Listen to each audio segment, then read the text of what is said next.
हितों का टकराव नाम सुना आप लोगों ने? हितों का टकराव नाम सुना? Conflict of interest. जिन सदस्यों का मनोनयन, जिस सदस्यों का चयन देश की जनता द्वारा नहीं बल्कि देश के राष्ट्रपति द्वारा किया जा रहा है किसी की सिफारिश पर, ठीक है, वो राष्ट्रपति के हटने में कैसे भागीदारी बन कर सकते हैं? मेरी बात समझ आ रही है? होना तो नहीं चाहिए था, होना तो नहीं चाहिए था। इसी बात को लेकर डिबेट होती रहती है। लेकिन जिस हिसाब से संविधान लिखा गया है, कभी महाभियोग की बारी आई ही नहीं। बहुत मुश्किल से शायद ही किसी राष्ट्रपति की महाभियोग की बारी आए। इसी वजह से उस प्रावधान को वैसे का वैसे रखा गया है, सुरक्षित, संरक्षित। अभी उसमें किसी भी प्रकार का चेंज नहीं किया गया है। यह बात सही है, यह बात, मेरी आवाज आ रही है? कई दिन बात करने वाले सब, यह बात सही है कि मनोनीत सदस्य जो है उन्हें देखा जाए तो क्योंकि वो राष्ट्रपति के चुनाव में भागीदार नहीं बने थे, इसीलिए महाभियोग में भी भागीदार नहीं बनना चाहिए था। क्या मेरी बात सुनाई? लेकिन ऐसा होता नहीं है। इसमें हम कॉन्फ्लिक्ट ऑफ इंटरेस्ट भी देखते हैं, हितों का टकराव भी देखते हैं कि एक ऐसा सदस्य जो कि पूर्ण रूप से कहीं ना कहीं राष्ट्रपति द्वारा चयनित है, हालांकि सिफारिश की जाती है उसकी भी काउंसिल ऑफ मिनिस्टर द्वारा, यानी कि मंत्रिपरिषद द्वारा, लेकिन कहीं ना कहीं राष्ट्रपति का बहुत बड़ा रोल है उसे चयन करके एमपी का दर्जा देने में, सांसद का दर्जा देने में, ठीक है।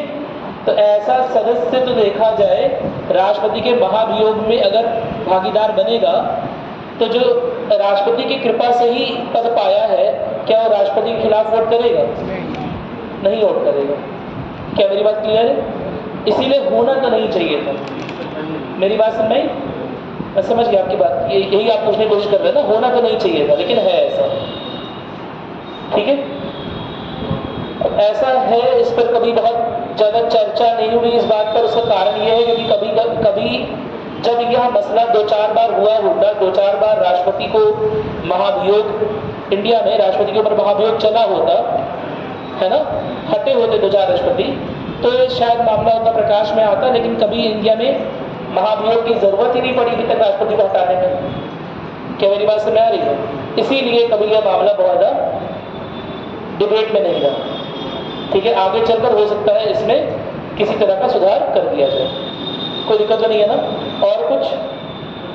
अरे 10 दिन की छुट्टियां तो कुछ पढ़े हो गए, कुछ पूछना है, कुछ आंसर राइटिंग लिखी होगी जबरदस्त, एक दिन में 5 क्वेश्चन लिख रहे होंगे, 10 दिन में 50 क्वेश्चन मेंस के लिखे होंगे। तो पूरा लिखे थे कि नहीं लिखे थे?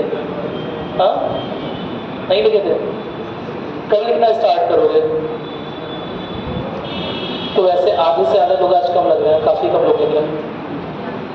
बताओ, कुछ और पूछना है? राष्ट्रपति वाला एक बार पलट के देख लो जो पढ़ाया था, एकदम 20 से हमारा टॉपिक खत्म हुआ था, है ना। कई सारी चीजें मिस हो रही होंगी दिमाग में।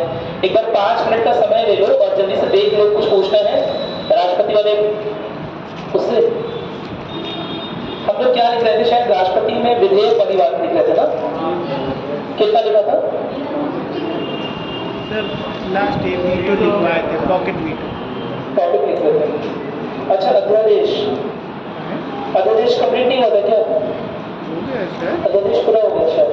Veto, pocket veto. अच्छा, वो 3 कौन कौन से होते हैं? वो ये हो गए 3 तरह के वीटो हो गए थे ना।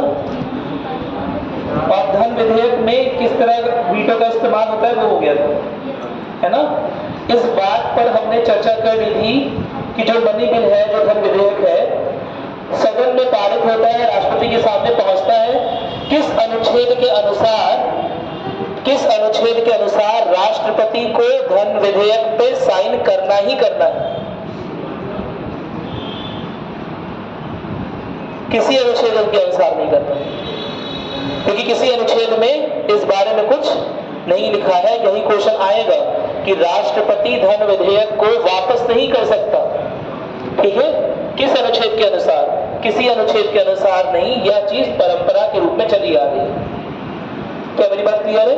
अगर धन विधेयक राष्ट्रपति के सामने आता है तो उसे साइन करना ही करना है। क्या वो मना भी कर सकता है? क्या वो निलंबन भी कर सकता है? कर सकता है। कब करेगा? सिफारिश जब मंत्री परिषद बोलेगा। तो यही चीज मैं आपको समझा रहा था कि किताबों में कहीं कहीं जो चीज लिखी हुई है, हालांकि लक्ष्मीकांत नहीं लिखा हुआ है, उसमें तो सारी वीटो पावर अच्छे से दी हुई है राष्ट्रपति वाले चैप्टर में, लेकिन किसी किसी जगह लिखा रहता है कि राष्ट्रपति के पास केवल पॉकेट वीटो का अधिकार है। ठीक है, तो यह पूर्ण रूप से सही नहीं है। राष्ट्रपति के पास अन्य वीटो का भी अधिकार है, लेकिन वह अन्य वीटो की शक्तियों का उपयोग केवल और केवल मंत्रिमंडल के सिफारिश के अनुसार, उनकी सलाह के अनुसार ही करेगा। क्या मेरी बात समझ में आ गई? एक एग्जाम्पल दिया धन विधेयक का, पेप्सू बिल, कि दोनों संसद के सदनों द्वारा पारित हो गया था, लेकिन मंत्रिमंडल के बोलने पर उसे राष्ट्रपति ने साइन नहीं किया था सन 1954 में। ठीक है, कोई दिक्कत तो नहीं है ना? तो हमने 4 तरह के वीटो के बारे में बात कर रहे थे हम लोग, पूर्ण वीटो, योग्य वीटो। पूर्ण वीटो को एक और नाम से लिखा हुआ है, अत्यांतरिक, शायद लिखा हुआ है ना, लिखा हुआ है तो वहां लिख लीजिएगा अत्यांतरिक वीटो। योग्य वीटो को शायद विशेष वीटो लिखा होगा, वो भी लिख लीजिएगा एक और नाम, पूर्ण वीटो, अत्यांतरिक वीटो, और योग्य वीटो को विशेषित वीटो। और कुछ पूछना है? आगे बढ़े।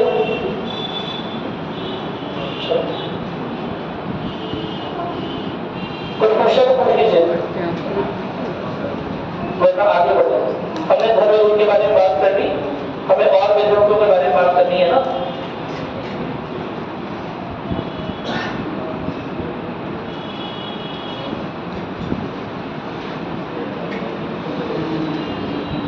दूसरा विधेयक कौन सा होता है? संविधान संशोधन विधेयक। हेडिंग डालेंगे संविधान संशोधन विधेयक। हेडिंग डालिए संविधान संशोधन विधेयक।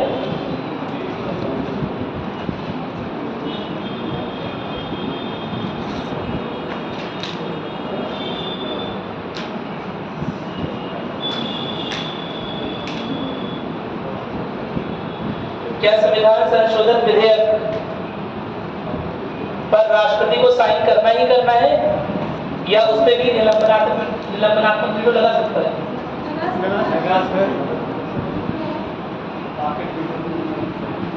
लगा सकता है। क्या पॉकेट वीटो लगा सकता है? ठीक है, यानी कि अपनी राय को संरक्षित रखने का अधिकार उसमें भी है उसको। लेकिन क्या यह अधिकार विवेकाधीन है? क्या यह अधिकार विवेकाधीन है? नहीं है, अपने विवेक के अनुसार नहीं करेगा। किसकी सिफारिश पर करेगा? मंत्रिपरिषद। याद रखिएगा, सस्पेंसिव वीटो का अधिकार भी है, यानी निलंबनात्मक वीटो का अधिकार भी है, और पूर्ण वीटो का अधिकार, यानी अत्यांतरिक वीटो का भी अधिकार है। लेकिन ये दोनों वीटो का अधिकार, पॉकेट वीटो का तो अपने आप अधिकार होता है, ठीक है, इन दोनों वीटोज का भी अधिकार है, लेकिन ये दोनों वीटो का अधिकार मंत्रिपरिषद की सिफारिश पर है। नोट करेंगे, लिखिएगा लिखिएगा। एक संविधान संशोधन बिल, एक संविधान संशोधन विधेयक, एक संविधान संशोधन विधेयक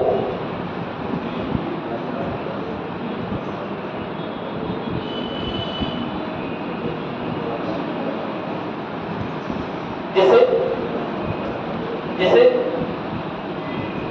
अनुच्छेद 368 के तहत 368, ये तो जानते हो तुम लोग ये चीज,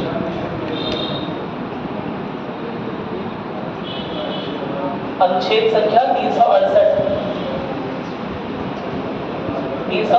के तहत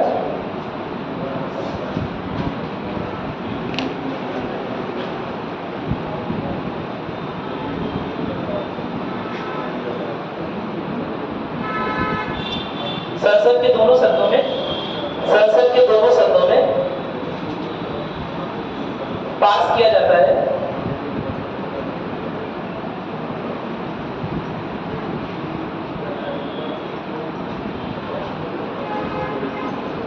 और राष्ट्रपति के समक्ष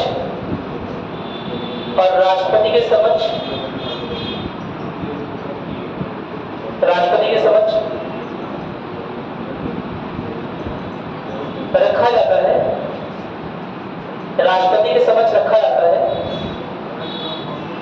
तब राष्ट्रपति के पास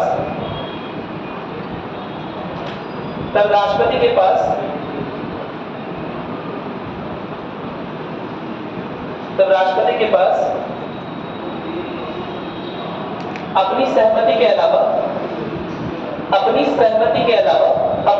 देने के अलावा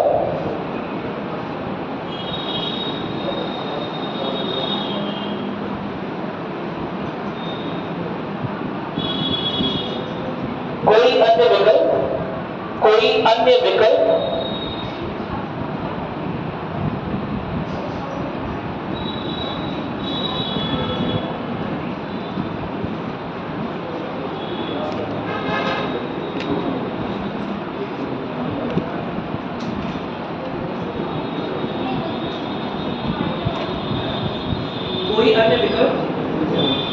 नहीं बचता है,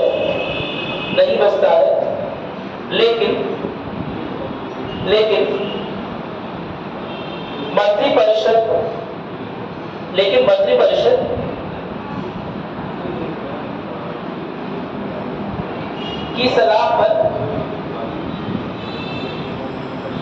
मंत्रिपरिषद की सलाह पर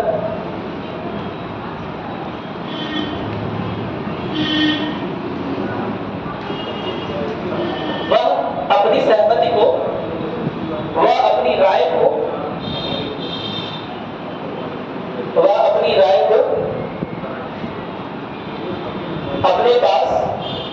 अपने पास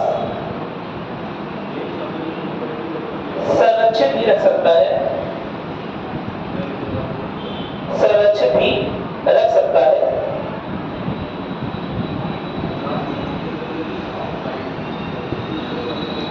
जहां लिखा है ना मंत्रिपरिषद की राय के अनुसार, उसे अंडरलाइन कर दो। याद रखना है कि मंत्रिपरिषद की राय के अनुसार ही ऐसा करेगा, खुद से ऐसा नहीं कर सकता है। मंत्रिपरिषद की राय सलाह पर ही वह संविधान संशोधन बिल को क्या कर सकता है, उसको अपनी सहमति को संरक्षित यानी कि रोक सकता है। क्या मेरी बात क्लियर है? कोई दिक्कत तो नहीं है ना? ठीक है, लिख लेना चाहो, ब्रैकेट में कहीं लिख लो। इसमें भी राष्ट्रपति को विवेकाधीन शक्ति का अधिकार नहीं है, या इसमें भी राष्ट्रपति के पास विवेकाधीन शक्तियां नहीं है।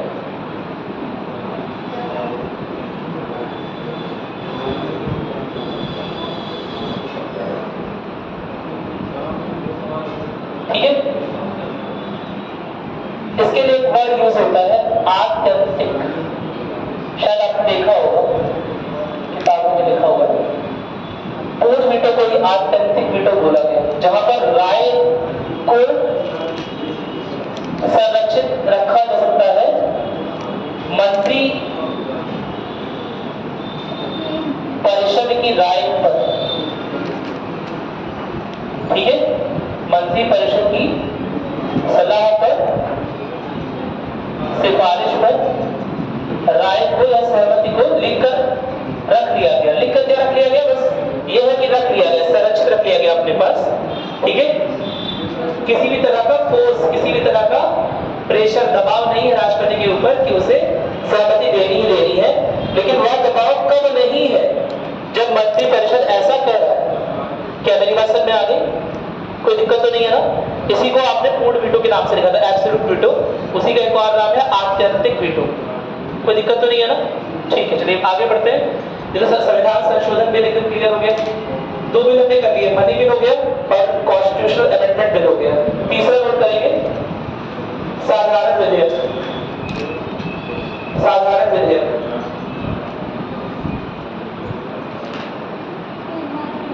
साधारण विधेयक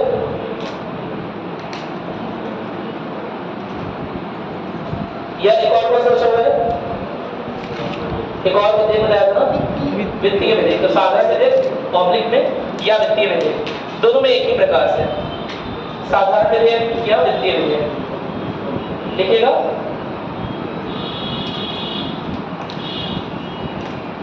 इन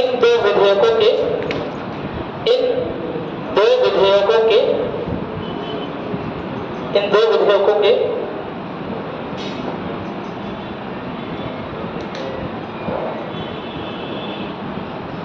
इन दो विधेयकों के समझ आने पर राष्ट्रपति के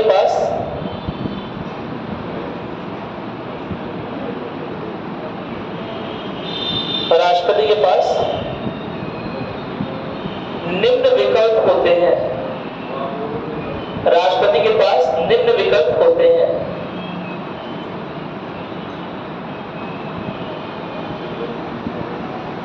पहला क्या है? सबसे पहला ऑप्शन, हाँ साइन कर दे। पहला तो ऑप्शन यही है ना, लिखिए लिखिए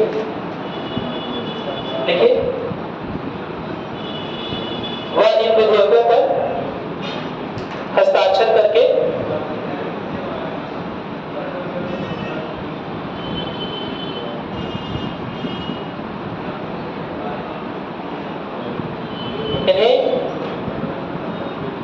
इन्हें एक्ट यानी कि अधिनियम बना सकता है।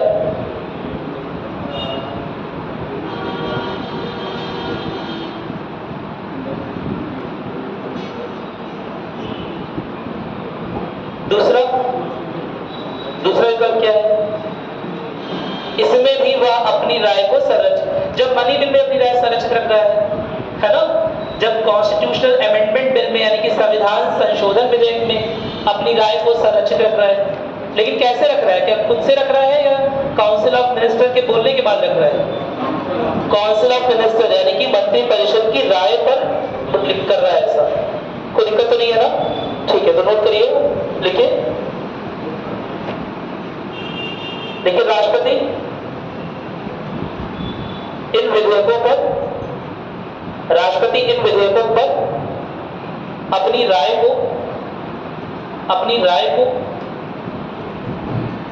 संरक्षित रख सकता है।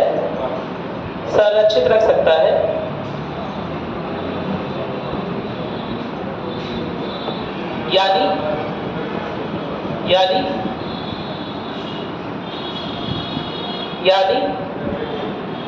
आत्यंतिक वीटो का इस्तेमाल कर सकता है। यानी आत्यंतिक ब्रैकेट में पूर्ण वीटो का उपयोग कर सकता है। हालांकि आगे लिखेगा, हालांकि इस वीटो का इस्तेमाल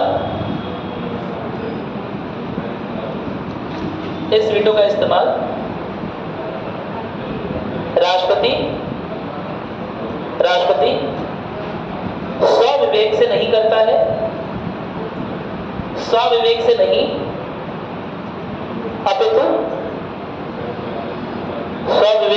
अपितु मंत्रिमंडल की या मंत्री परिषद की सलाह के बाद करता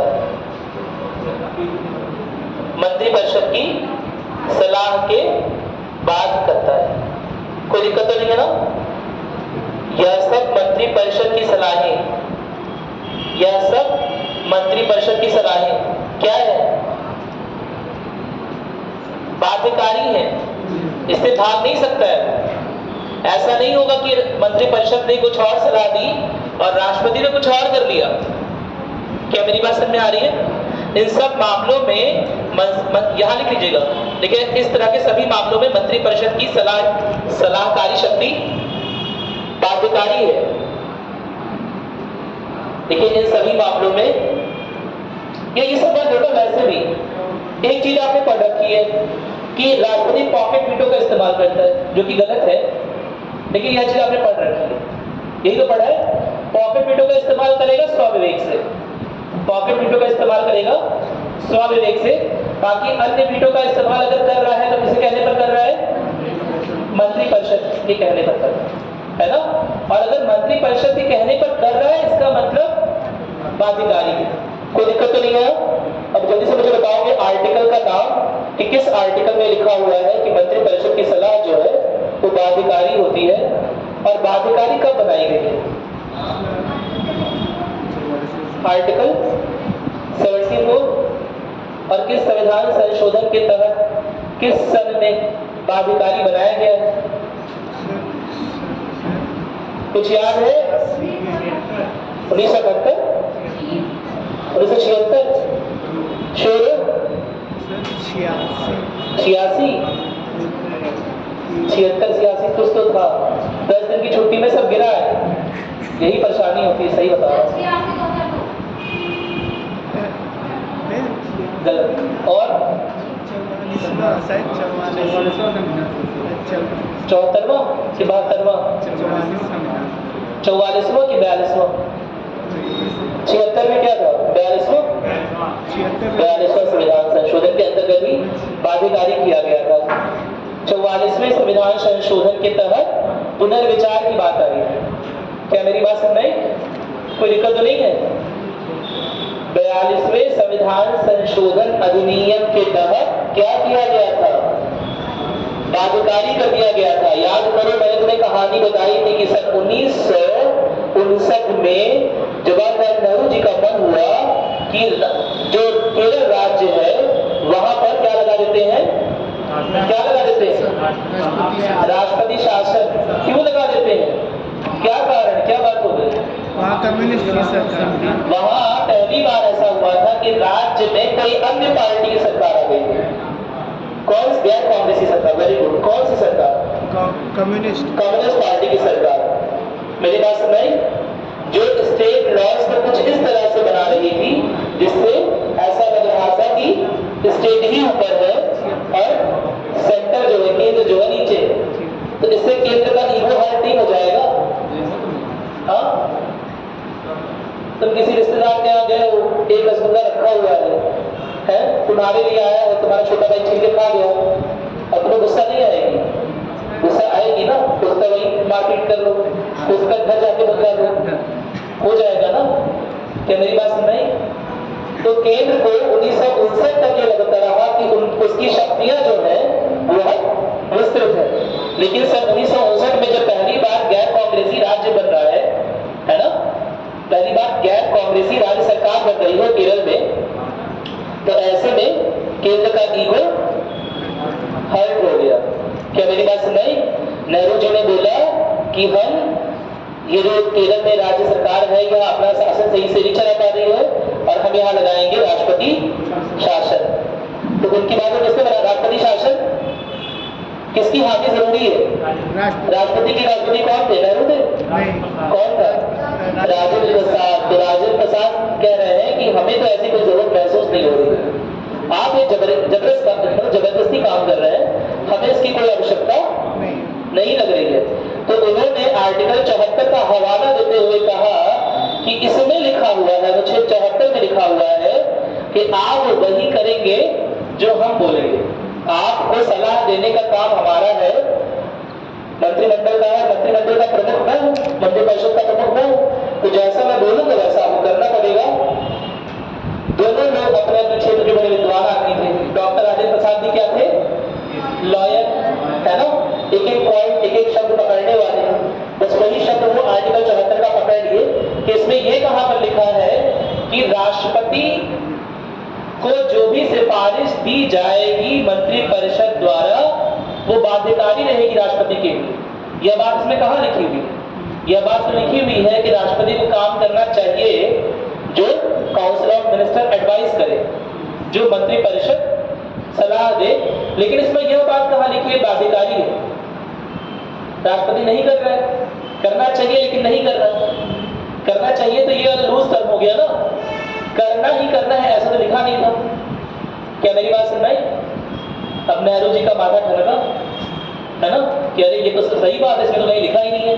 साथ ही साथ आर्टिकल 74 की भाषा में यह लिखा हुआ है, इस तरह से वो लाइन लिखी हुई है कि लगता है कि जो काउंसिल ऑफ मिनिस्टर यानी कि जो अन्य एग्जीक्यूटिव अधिकारी हैं वो राष्ट्रपति के केवल राष्ट्रपति को सलाह देने के लिए नहीं है, वो एक ऐसा ऑफिस सजाया गया है, वह एक ऐसा ऑफिस बनाया गया है जो राष्ट्रपति के नीचे काम करे, है ना? लिखा हुआ है to aid the president, this office will work to aid the president, यानी कि राष्ट्रपति को हेल्प करने के लिए वो ऑफिस है, यानी कि उससे सबऑर्डिनेट है। तो जो सबऑर्डिनेट होगा, जो नीचे होगा, जो अधीनस्थ कर्मचारी होंगे, क्या वो ऊपर वाले अधिकारी को बोलेंगे कि नहीं ऐसा ही करो, ऐसा ही करना है? हाँ, नहीं बोल सकते। क्या मेरी बात सुनाई? जिस भाषा का उपयोग था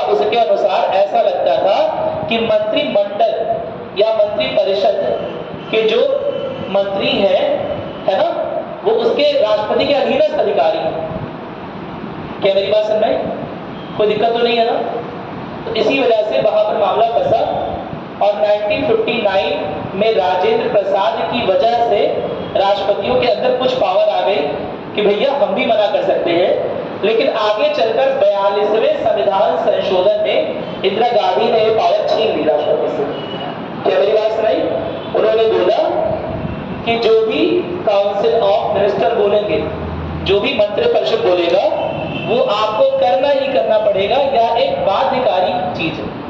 और उन्होंने संविधान को संशोधित करने की शक्ति किसके पास है? राष्ट्रपति के हाथ में कि पार्लियामेंट के हाथ में? पार्लियामेंट संसद के हाथ में। तो संसद ने संविधान को संशोधित कर दिया और आर्टिकल 74 में यह चीज जोड़ दी कि बाध्यकारी है। अब बाध्यकारी है तो फिर जैसा काउंसिल ऑफ मिनिस्टर बोलेगा वैसा करना पड़ेगा। क्या मेरी बात क्लियर है? लेकिन उसके बाद एक और पार्टी आ गई। कौन सी पार्टी? जनता दल। और जनता दल को लगा या तो राष्ट्रपति के खिलाफ अन्याय है ना, जिसे हम बोल रहे हैं कि सबसे महत्वपूर्ण पद है राष्ट्र का, जिसे हम राष्ट्र का अध्यक्ष बोल रहे हैं, उसका अगर जस्ट इतना ही काम है कि जो काउंसिल ऑफ मिनिस्टर बोले उस पर रबर स्टैम्प लगा दे, मोहर लगा दे, ठप्पा लगा दे, तो यह काम तो कोई बच्चा भी कर लेगा। राष्ट्रपति के चयन की जरूरत ही क्या है? हम जो बोल रहे हैं करते जाओ, हम जो बोल रहे हैं वो करते जाओ।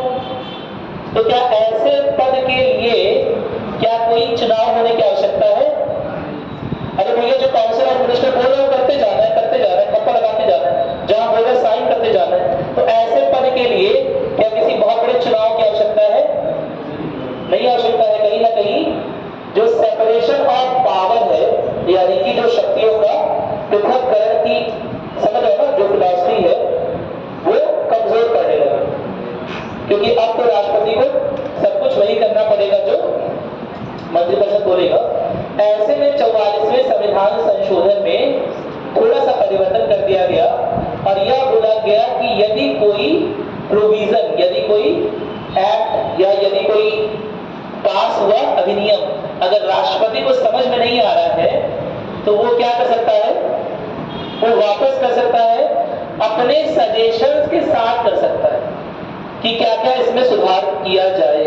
लेकिन वह सारे सजेशंस, वह सारी सिफारिशें क्या बाध्यकारी होंगी? नहीं, वो भी बाध्यकारी नहीं। क्या मेरी बात सुन रहे? वो सारे सिफारिशें जो राष्ट्रपति कर रहा है पार्लियामेंट से कि इस अधिनियम में यह चीज परिवर्तित करके दोबारा से लाइए हमारे पास, तब हम साइन करेंगे, वह सारी सिफारिशें बाध्यकारी नहीं है। यानी कि दोबारा से अगर वही बिल राष्ट्रपति के सामने रख दिया जाएगा सेम टू सेम, तो राष्ट्रपति को पास करना ही करना पड़ेगा। राष्ट्रपति मना नहीं कर सकता। क्या मेरी बात क्लियर है? लेकिन ये थोड़ी सी गुंजाइश दे दी ना राष्ट्रपति को, वो किसने दे दी? 44वें संविधान संशोधन। कोई दिक्कत तो नहीं है ना? अदरवाइज 42वें में तो यह लिख दिया गया था कि बाध्यकारी है, फुल स्टॉप, उसके आगे कोई बात नहीं है। बाध्यकारी है तो है, यानी कि साइन तो करके देना ही है। लेकिन 44वें ने राष्ट्रपति की शक्तियों को थोड़ा सा विस्तृत कर दिया। कैसे विस्तृत किया? क्या बोला कि एक बार पुनर्विचार के लिए वापस कर सकता। क्या मेरी बात क्लियर है? क्या कोई दिक्कत तो नहीं है ना? ये कहानी शायद हो चुकी है यहाँ पर ना, बताया था, लेकिन यार कुछ कहता नहीं है आप लोग को।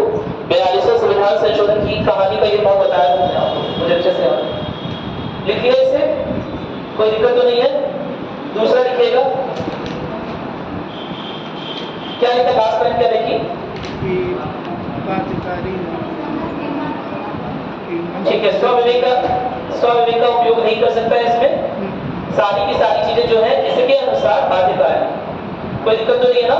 आत्यंतिक वीटो का उपयोग बाध्यकारी है, एब्सोल्यूट वीटो का उपयोग जो है वो बाध्यकारी है। अगर काउंसिल ऑफ मिनिस्टर ने बोल दिया है तो राष्ट्रपति को वैसा ही करना है। कोई दिक्कत तो नहीं है ना? दूसरा ऑप्शन क्या लिखेगा? नहीं, तीसरा ऑप्शन आ जाएगा ना। तीसरा ऑप्शन लिखिएगा। क्या है तीसरा ऑप्शन? कि राष्ट्रपति जो है वो, अभी सुन तो लीजिए, राष्ट्रपति किसी भी बिल को पुनर्विचार के लिए क्या कर सकता है, भेज सकता है, विद और विदाउट सजेशन, यानी कि कुछ सिफारिश भी कर सकता है कि यह चीज बदलाव कर दीजिए, कुछ बिना सिफारिश के भी कर सकता है, लेकिन भेज सकता है। लेकिन महत्वपूर्ण ये है कि ऐसी सारी सिफारिशें जो राष्ट्रपति ने प्रस्तावित अधिनियम में अपनी ओर से की है, यह संसद के ऊपर भी बाध्यकारी नहीं है कि संसद वैसा कुछ चेंज करे। कोई दिक्कत तो नहीं है। इसका प्राइम एग्जाम्पल है, एक बार ऐसा हुआ है डॉक्टर एपीजे अब्दुल कलाम के केस। क्या मेरी बात क्लियर है? एक बिल आया था डॉक्टर एपीजे अब्दुल कलाम के सामने और उसे उन्होंने वापस कर दिया था और उसने बोला था कि ये परिवर्तन करिए। कोई दिक्कत तो नहीं है ना? कोई प्रॉब्लम नहीं है? चलिए लिखते हैं, लिखेंगे भी, उसके बाद उसके बारे में भी पढ़ेंगे थोड़ा सा। लिखेगा, तीसरा ऑप्शन लिखिएगा, लिखिएगा राष्ट्रपति ऐसे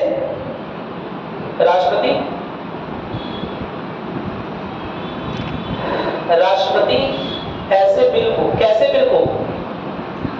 कैसे बिल, सामान्य और वित्तीय विधेयक, ठीक है। तो राष्ट्रपति ऐसे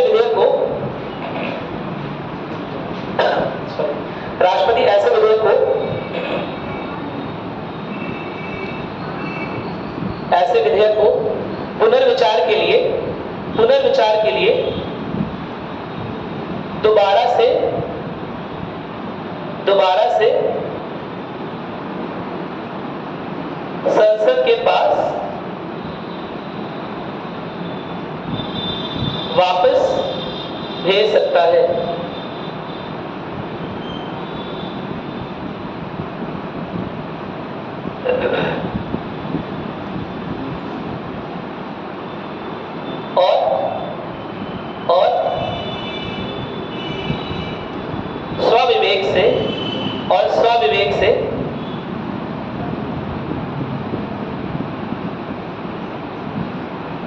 और स्वविवेक से अधिनियम में सुधार के लिए या विधेयक में सुधार के लिए, अधिनियम बना था, देखिएगा विधेयक में सुधार के लिए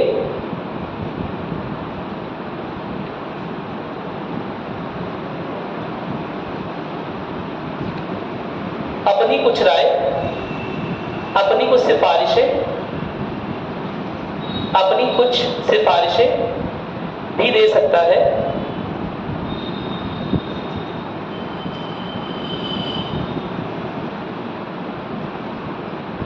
अगेन स्वाविवेक वाली बात आ गई कि जो सजेशन दे रहा है, जब वापस कर रहा है, तो कॉमन सेंस की बात है, वापस कर दिया। अब जो सजेशन देगा वो खुद से देगा कि वो भी काउंसिल ऑफ मिनिस्टर से पूछ के देगा? खुद से देगा। मेरी बात में काउंसिल ऑफ मिनिस्टर ही तो मेनली बिल को राष्ट्रपति के सामने ला रहे हैं, तो वही लोग बिल भी लाएंगे, वही लोग सिफारिशें भी लाएंगे कि इसमें क्या इंप्रूवमेंट होना चाहिए। ऐसा होगा क्या? नहीं होगा ना। तो स्वविवेक की शक्ति उसमें यह भी है कि वह कुछ सिफारिशें अपनी ओर से जोड़ सकता है कि भैया इस अधिनियम में यह भी प्रावधान लिख लो, वरना इसका गलत उपयोग हो सकता है। क्या मेरी बात क्लियर है? लेकिन वह सारी सिफारिशें क्या पार्लियामेंट के ऊपर, क्या संसद के ऊपर बाध्यकारी होंगी? नहीं होंगी। तो नोट करेंगे, हालांकि यह पूर्ण रूप से संसद पर निर्भर करता है कि वह इन सिफारिशों को, यह पूर्ण रूप से संसद पर निर्भर करता है कि वह इन सिफारिशों को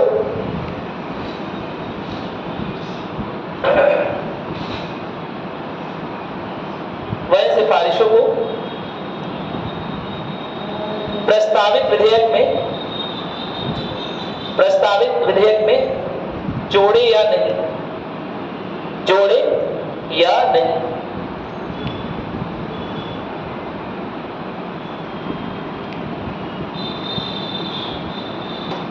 आगे लिखेगा, यदि पुनर्विचार के लिए गया विधेयक, यदि पुनर्विचार के लिए वापस किया गया विधेयक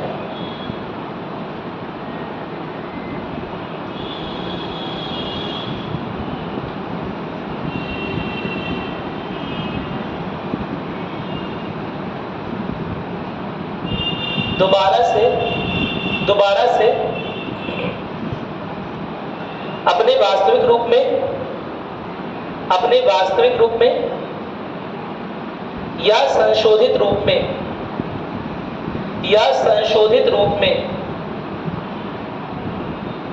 राष्ट्रपति के पास आता है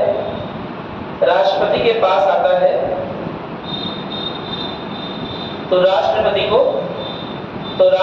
को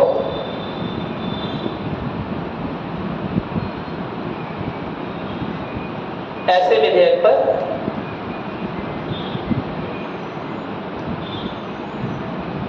अपने हस्ताक्षर करने ही पड़ेंगे।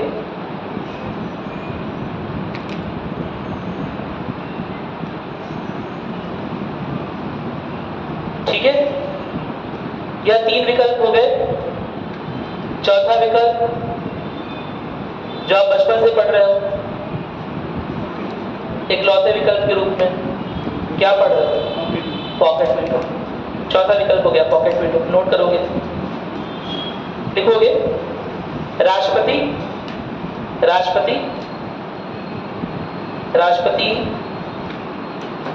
किसी बिल को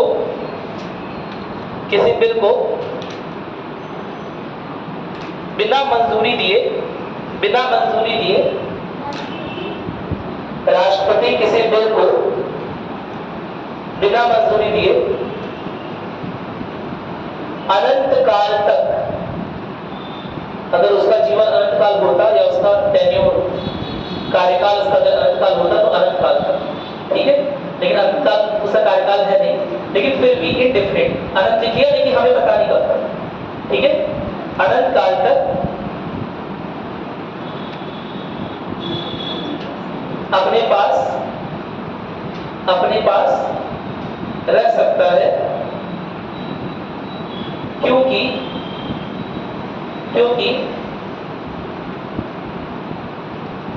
संविधान में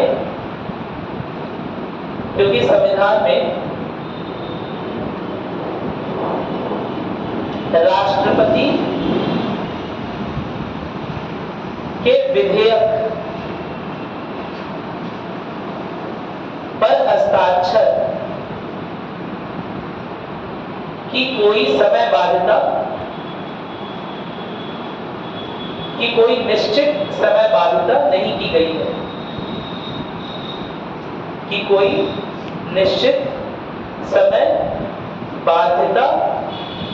गई है,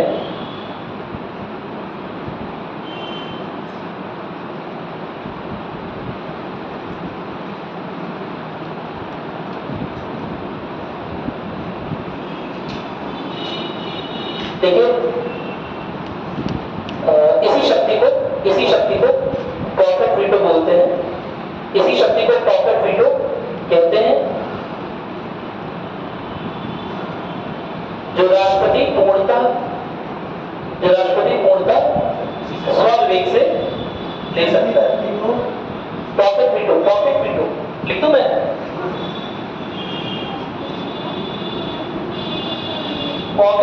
पॉकेट भी समझते हो? देखा होगा ना, कहीं लिखा तो देखा ही होगा। पॉकेट वीटो बोलते हैं, यही वो शक्ति है ना जो पूरी तरह से राष्ट्रपति के विवेकाधीन है। यही शक्ति नहीं, बहुत सारी शक्तियां हम बात भी करेंगे, लेकिन विधायी शक्तियों में अगर बोले, है ना, तो पॉकेट वीटो ही राष्ट्रपति के पास विधायी शक्तियों में, पॉकेट वीटो ही राष्ट्रपति के पास पूर्ण रूप से विवेकाधीन स्वविवेक शक्ति है या विवेकाधीन शक्ति के रूप में। कोई दिक्कत तो नहीं है ना? अच्छा, इसके ऊपर जब पुनर्विचार के लिए भेज रहा है तो क्या थोड़ा सा डिले नहीं हो जाएगा मामला? अरे बोलो, हो जाएगा ना। मान लो अभी ही तुरंत कोई बिल चाहिए, तुरंत ही कोई कानून बन चुका है, लेकिन राष्ट्रपति ने उसे पुनर्विचार के लिए वापस कर दिया, तो ऐसे में क्या समय नहीं लग जाएगा दोबारा से पास करने में? अरे बोलो, लेट अस सपोज कि दोबारा से संसद सत्र में ना चल रहा हो, जब राष्ट्रपति के पास आया हो तो राष्ट्रपति ने 2-4 दिन का समय ले लिया, भैया पेन नहीं मिल रही है, रिफिल डलवाना है, दुकान बंद है, तुम भी बहाना मार दिया, है ना, अभी नहीं साइन कर पाएंगे। मजाक कर रहा हूँ, ऐसे बहाने नहीं देते, लेकिन बता रहा हूँ कि कुछ बहाना मार दिया, आज नहीं कल करेंगे, आज संडे, आज मन नहीं कर रहा है। मेरी बात सुन रहे हैं? कभी कभी होता है ना, कितनी भी इंपॉर्टेंट चीज चल रही हो, अपने क्लास में देख लो आधे लोग गायब हैं, ठीक है? तो कभी कभी इंपॉर्टेंट चीज भी आदमी छोड़ देता है। 299 में 284 लोग पहुंचे थे संविधान पर हस्ताक्षर करने, 15 लोग उसमें से भी गायब हो गए थे। मेरी बात सुन रही कि नहीं है? इतना इंपॉर्टेंट डे था उनकी लाइफ का, संविधान पे हस्ताक्षर, है ना? उसमें भी गायब हो जा रहे लोग। तो यहाँ की वाकईत में डाली है थोड़ा सा भारतीयों की। बताओ, तो ऐसे में आपको ये कुछ बहाना बना दिया कि भैया आज हम नहीं कर पाएंगे, आज हमारे यहाँ मान है। समझ गए ना? हमारे यहाँ मान है, आज हम कदम नहीं छूटते। मेरी बात सुन रही? आज हमारे दादा के दादाजी आज ही के दिन एक्सपायर कर गए थे। तो ऐसे में साइन नहीं हुआ, किसी भी वजह से साइन नहीं हुआ।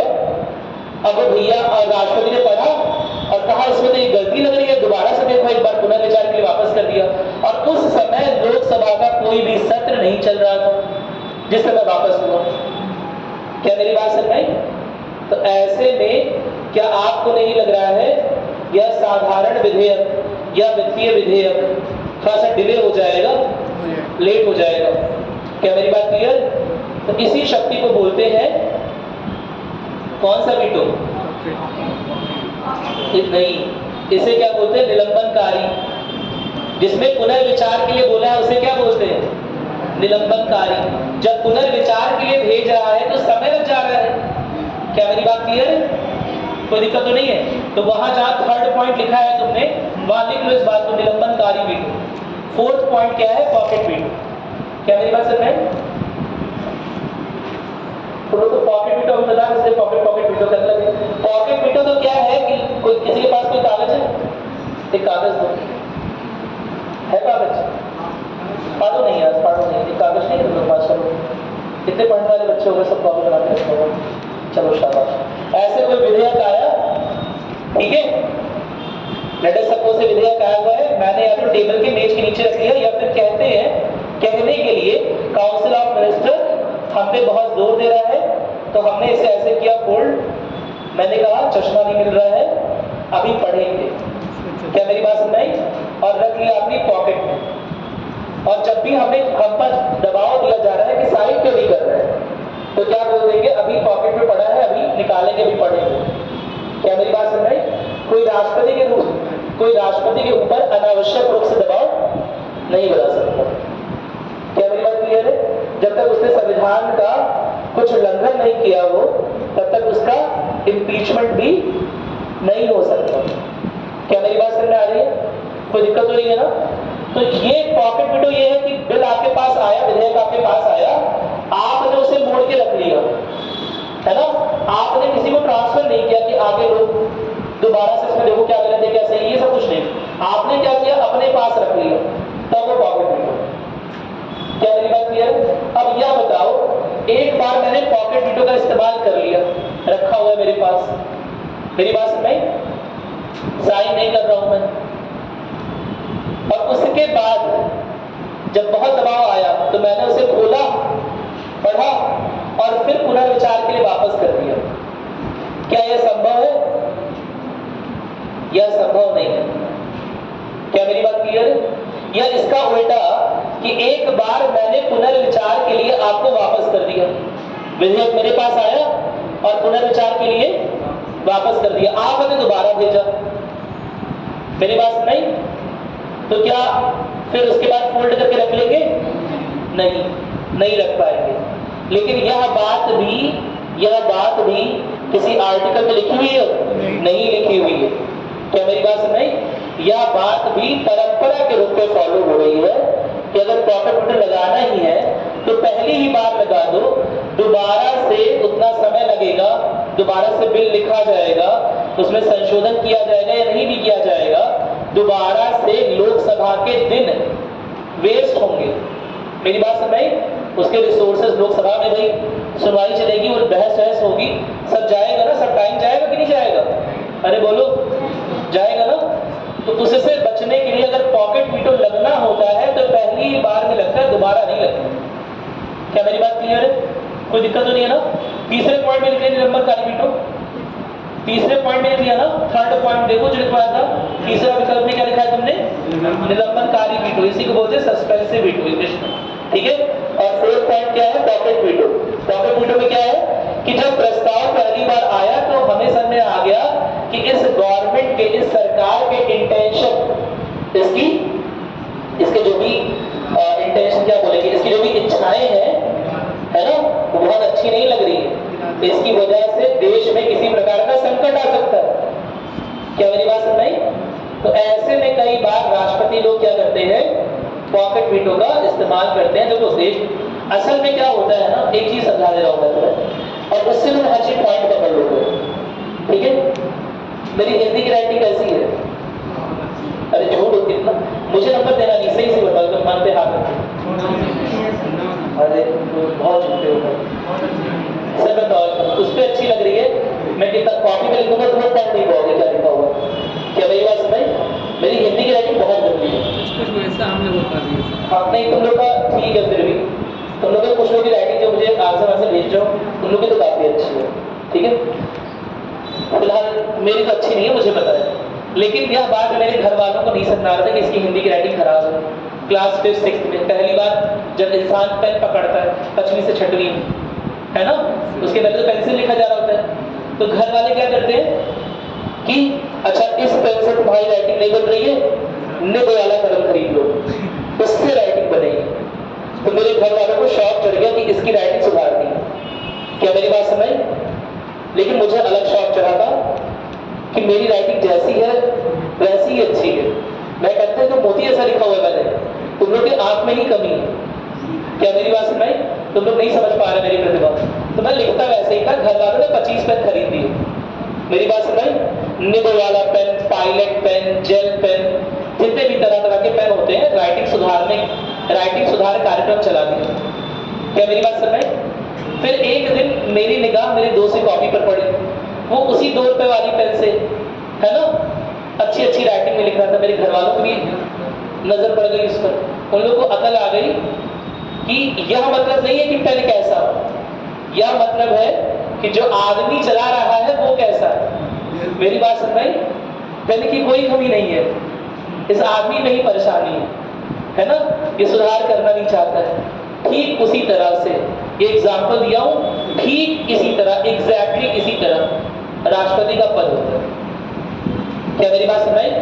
राष्ट्रपति के पद में बहुत सारी शक्तियां नहीं है, लेकिन वह आदमी जो वहां बैठा हुआ है, क्या मेरी बात सुन रही, वह कितने चतुराई से उस पद का उपयोग कर रहा है, या सरकार के द्वारा डोमिनेट कर लिया जा रहा है, या सरकार का वर्चस्व जो है उस पर वो ज्यादा है। क्या मेरी बात क्लियर है? सरकार के आगे, काउंसिल ऑफ मिनिस्टर के आगे अपनी बात रख ही नहीं पा रहा है, या चतुरता से कोई दूसरा मार्ग निकाल ले रहा है। यह सब निर्भर करता है राष्ट्रपति के पद पर नहीं, उस पद पर जो व्यक्ति बैठा है वो कैसा। क्या मेरी बात क्लियर है? उसी राष्ट्रपति के पद पर कुछ ऐसे लोग बैठे हैं जिन्होंने बहुत सारे क्या बोलेंगे, एंटी डेमोक्रेटिक बिल, यानी कि लोकतंत्र विरोधी कानूनों से देश को बचाया। उसी राष्ट्रपति के पद पर कुछ ऐसे लोग बैठे हैं जो कि पूरी तरह से कठपुतलियों की तरह काम किया है। कठपुतली समझते हो ना? 2 तरह के प्रेसिडेंट सामान्य बोलचाल की भाषा में पॉलिटिकल साइंस में बोले जाते हैं। एक प्रेसिडेंट होता है जो ऐसा क्या बोल सकते हो कि पीपल्स प्रेसिडेंट, यानी कि लोगों के बारे में सोचने वाला। क्या मेरी बात क्लियर है? दूसरा होता है पीएम्स प्रेसिडेंट। पीएम प्रेसिडेंट क्या होता है? जो प्राइम मिनिस्टर बोल रहा है या जो काउंसिल ऑफ मिनिस्टर बोल रहा है उसके अकॉर्डिंग ही सारा काम कर रहे हैं। क्या मेरी बात क्लियर है? तो बहुत सारे ऐसे प्रेसिडेंट हुए हैं जिन्होंने अपनी सरकारों के खिलाफ, जिन्होंने उनका निर्वाचन किया था, जिन्होंने उन्हें राष्ट्रपति पद तक पहुंचाया था, उनके खिलाफ भी कुछ किया हुआ। इसमें पहला नाम आता है हमारे देश के पहले ही राष्ट्रपति का, क्या नाम है? राजेंद्र प्रसाद, जिनका प्राइम एग्जाम्पल हो गया केरल वाला। क्या मेरी बात क्लियर है? दूसरा एग्जाम्पल हो गया ज्ञानी जैल सिंह। ज्ञानी जैल सिंह का एग्जाम्पल दिया था ना। तीसरा एग्जाम्पल हो गया तुम्हारे पास के.आर. नारायण का। क्या मेरी बात सुन रही? के.आर. नारायणन ने जब उन्हें फोर्स किया गया कि बिहार में इमरजेंसी लगा दो, यूपी में इमरजेंसी लगा दो, तो उन्होंने नहीं लगाया। क्या मेरी बात क्लियर? राष्ट्रपति के शासन वाली बात या इमरजेंसी वाली बात, राष्ट्रपति शासन, इमरजेंसी नहीं बोला गया था, सॉरी, राष्ट्रपति शासन की बात बोली गई थी, वो उन्होंने गवर्नमेंट के जब दबाव देने के बाद भी नहीं लगाया। उसी तरह एक तुम्हारे हैं एपीजे अब्दुल कलाम। क्या मेरी बात क्लियर है? इनके ऊपर भी बोलते हैं कि कुछ बिल ऐसे आए थे जो अगर पास हो जाते तो इंडिया का डेमोक्रेटिक स्ट्रक्चर जो है वो खतरे में पड़ जाता। क्या मेरी बात समझ है? लेकिन इन्होंने उस पर साइन नहीं किया, सिफारिशों समेत उसे वापस कर दिया। और दोबारा से जब सिफारिश की, और यह बात मीडिया में आ गई कि राष्ट्रपति सिफारिश कर रहे हैं इस बिल में, तो यह बड़ी बात होती है। मेरी बात समझ? अगर इस देश की गवर्नमेंट उन सिफारिशों को मूल्य नहीं देगी, उसकी वैल्यू नहीं करेगी, तो क्या देश के लोग ऐसी गवर्नमेंट का साथ देंगे? नहीं देंगे। मीडिया का प्रेशर बढ़ेगा। क्या मेरी बात समझ? लोग तरह तरह के प्रश्न पूछेंगे, क्वेश्चन करेंगे। नहीं समझे मेरी बात? तो इन सब दबावों के चलते, इन सब प्रॉब्लम्स के चलते या दबावों के चलते बोल सकते हो कि यह चीज देखी जाती है कि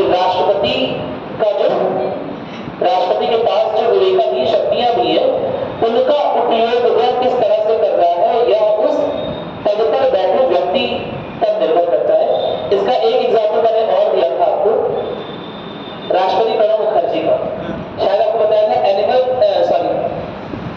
एनिमीज प्रॉपर्टी एक्ट, ठीक है, 4 बार उसे अध्यादेश के रूप में लाया गया था संसद में, क्योंकि संसद में लाए, अगर लाते तो विधेयक पर बहस होती, लोग तरह से तर्क वितर्क कर रहे होते, तो उससे बचने के लिए अध्यादेश के रूप में लाया गया था उसे।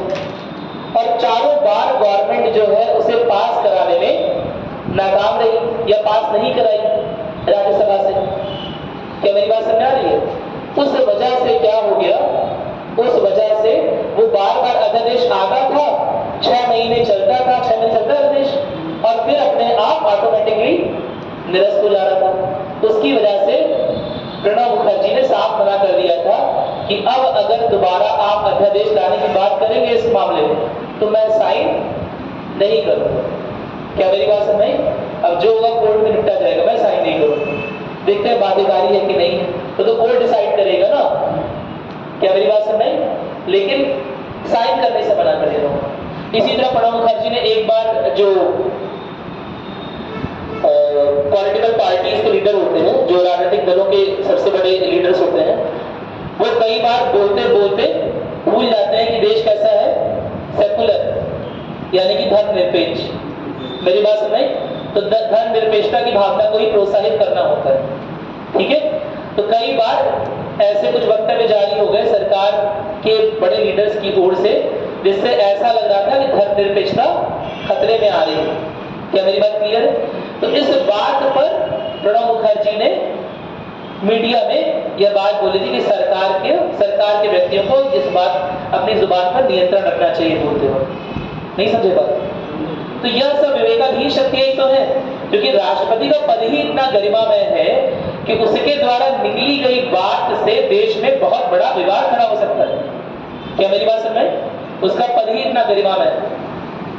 राष्ट्रपति को अगर बोलने की जरूरत नहीं, राष्ट्रपति एक हल्का सा बोलेगा तो सुप्रीम कोर्ट तक उस पर देख लगेगी कि अच्छा इन्होंने गलत बोला, जुडिशियल रिव्यू लेगी खुद से कि राष्ट्रपति को बोलने का मौका आ गया।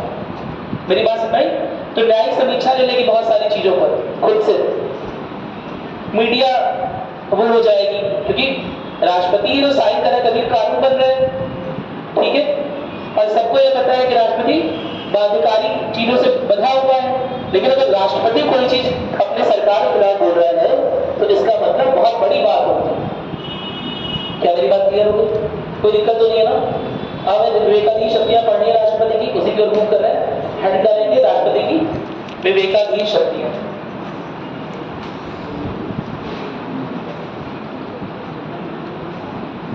लिखिएगा कुछ चीजों के बारे में आपको पता चल गया मेरे ख्याल से, ठीक है। वीटो के रूप में अब आपको पता चल गया कि राष्ट्रपति के पास विवेकाधीन शक्तियों में केवल एक ही वीटो है, कौन सी? एक और वीटो है, पुनर्विचार विवेकाधीन ही है। कौन सी? निलंबनकारी। अच्छा, जब पुनर्विचार के लिए वापस दे रहा है तो काउंसिल ऑफ मिनिस्टर के एडवाइस से दे रहा है, खुद से दे रहा है? खुद से दे रहा है ना। क्या मेरी बात सुन रही? कि काउंसिल ऑफ मिनिस्टर बोल रहे हैं कि अब जो हमने भेजा है उसे हम ही को वापस भेज दो, ऐसा बोले काउंसिल ऑफ मिनिस्टर? नहीं बोल रहे हैं। यानी सस्पेंसिव वीटो यानी कि निलंबनकारी वीटो भी कैसी शक्ति हो गई? कैसी शक्ति हो गई? विवेकाधीन। विवेकाधीन हो गई। तो याद रखना केवल पॉकेट वीटो नहीं है, ऑर्डिनरी बिल और फाइनेंस बिल के केस में विवेकाधीन निलंबनकारी वीटो भी है। क्या मेरी बात समझ में आ गई? कोई दिक्कत तो नहीं है ना? नोट करो इस बात को। देखो, विवेकाधीन शक्तियां, राष्ट्रपति की विवेकाधीन शक्तियां लिखोगे, लिखोगे इस बात को।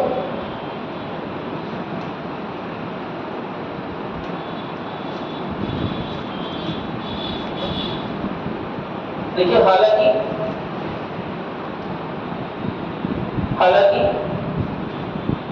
भारत का संविधान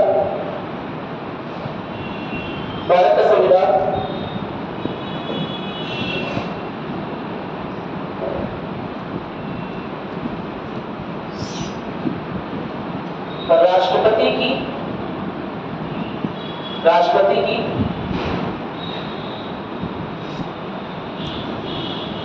विवेकाधीन शक्तियों के बारे में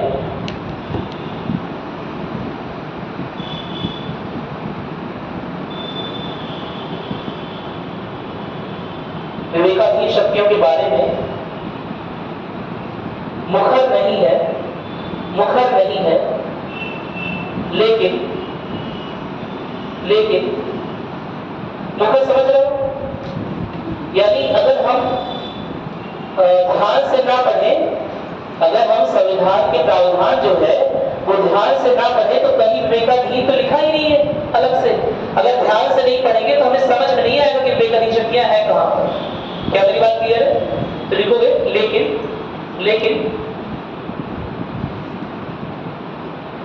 लेकिन संविधान के तमाम प्रावधानों को सावधानी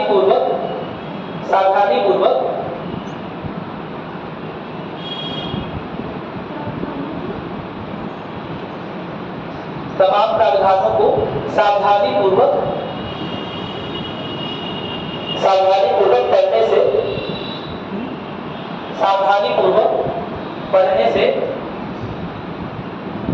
हमें राष्ट्रपति की कुछ विवेकाधीन शक्तियों के बारे में पता चलता है। एग्जाम्पल देते हैं। हम लोग सभी नाम सुनो तुम लोग। जब लोकसभा ना चल रही है, क्यों ना चल रही है? हम असेंबली बोलते हैं,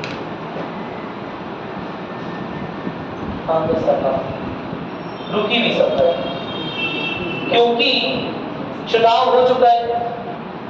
चुनाव में यह बात साफ साफ है कि जिस पार्टी के 50% से ऊपर वोट रहेंगे, अगर कोई पार्टी नहीं है तो पार्टियों का समूह होना चाहिए, है ना? कोई गठबंधन होना चाहिए। लेकिन जिसके पास 50% से अधिक लोग होंगे वही सरकार बनाएगा। उसी के आदमी को, उसी के लीडर को प्राइम मिनिस्टर के लिए बुलाया जाएगा। मेरी बात सुनिए, प्राइम मिनिस्टर के पद के लिए बुलाया जाएगा और बाद में जब वो प्राइम मिनिस्टर के पद के लिए बुलाया जाएगा तो उससे बोला जाएगा कि भैया अब आप अपनी मेजॉरिटी, आप अपना बहुमत जो है वो लोकसभा में साबित कर दीजिए। क्या मेरी बात क्लियर है? अरे बोलो, कोई दिक्कत तो नहीं है? तो यह बात तो एकदम क्लियर है कि 50% से ऊपर अगर कोई पार्टी पाएगी तभी ऐसा होगा। क्या मेरी बात क्लियर है? संविधान में जो प्रावधान दिए हैं उसके अनुसार जब कोई राजनीतिक दल या राजनीतिक दलों का समूह यानी कि गठबंधन, ठीक है, अगर 50% से ऊपर क्या पा रहा है, वोट पा रहा है, तो उसके ही लीडर को सबसे पहले बुलाया जाएगा अपना बहुमत साबित करने के लिए सदन। कोई दिक्कत तो नहीं है? प्राइम मिनिस्टर का पद उसी को ऑफर किया जाएगा राष्ट्रपति के द्वारा। राष्ट्रपति कॉल मिलाएंगे, कह दो भैया कहां पर है, आइए, है ना, प्राइम मिनिस्टर का पद संभालिए और अपना बहुमत जो है वो संसद में साबित करें। क्या मेरी बात क्लियर है? लेकिन लेट अस सपोज 4 पार्टियां हैं, ए बी सी डी ऐसे बना देते हैं, ए बी सी डी। ए के पास है 45% वोट, बी के पास है 35% वोट, सी के पास है 15% वोट। कितना बच गया? 8 45 और 15 कितना हो गया है? 60 85 15 और बचिए शायद ना। डी और ई और पार्टी बना लेते, पार्टी बनाने में क्या है, ठीक है, 10 और 5 कर लेते,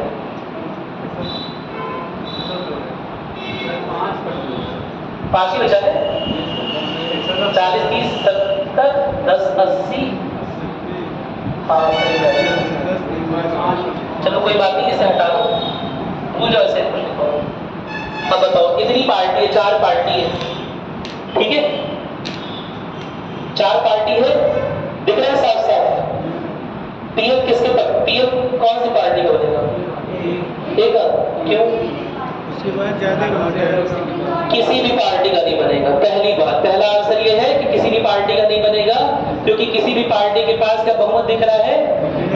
क्या 45? कितने लोग मानते हैं कि 45% जो है वो 50% से ऊपर है? कोई मानता है ऐसा? तभी तो सब लोग ये बोल रहे थे।